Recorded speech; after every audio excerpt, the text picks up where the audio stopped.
And what is unfortunate in Hammond, and I've been there, I shook hands with tens of thousands of these people. And Dr. Wade, one of the haunting fears that I have is that thousands and thousands of these people that came down the aisle of the First Baptist Church and took my hand and said they were saved will end up in hell because they were not given the plan of salvation properly. What false plan were they given, Vic? It's a diluted gospel. What can you describe it to our listeners? I would be happy to.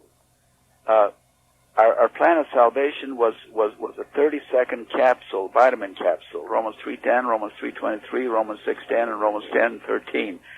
And you're a sinner. Yeah, if you're a sinner, you're going to go to hell. But Jesus died for you. If you say a little prayer, you're going to go to heaven.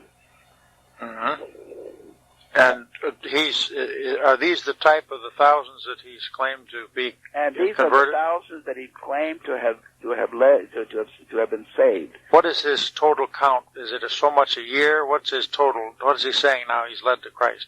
Do you remember approximately? I mean, by now it's in the hundreds of thousands. Hundreds of thousands. And you're wondering whether or not these people will be in hell because of the diluted gospel. Well, that is again, Dr. Wade, if Jack Hyles has been in Hammond for 30 years, and he's had 20,000, 30,000. Well, he had 100,000. He had more people in church allegedly one Sunday than the whole population of Hammond, Indiana. He had several times that he claimed to have 100,000 people in church. And my question is, where are they? And the second question I have is, where are the churches? There should have been by now in the Chicago area several hundred Sound Fundamental Baptist churches. If even a fraction of these people. But I have even a more damaging statistic than that. And that is this. In one phase of the ministry, the First Baptist Church has an average of about 100 deacons. And the last one that I served on was in 1988.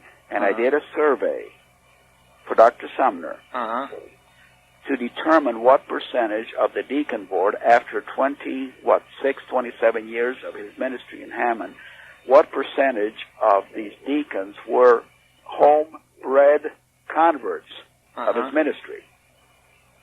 People that have been won to the Lord, nurtured in the gospel, matured enough spiritually where they would qualify to become deacons of the First Baptist Church. The percentage was less than 2%.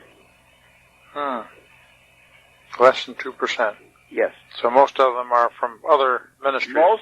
Most of the growth of the church in the 60s and 70s were people like me that were unhappy with the deadness and the dryness of our churches coast to coast, and saw something which was vibrant and alive and like moth going to a light. We all immigrated from all over the country to Hammond.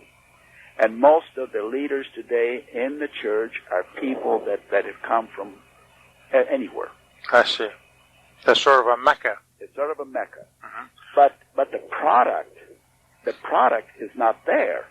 If soul winning builds churches, we should have a huge number of people that are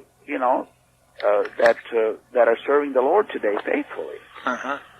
After 24 and a half years in the bus ministry, driving a bus faithfully and bringing in anywhere from 200 to who knows how many people over the years, I can claim perhaps 15 or 20 people that are serving the Lord today.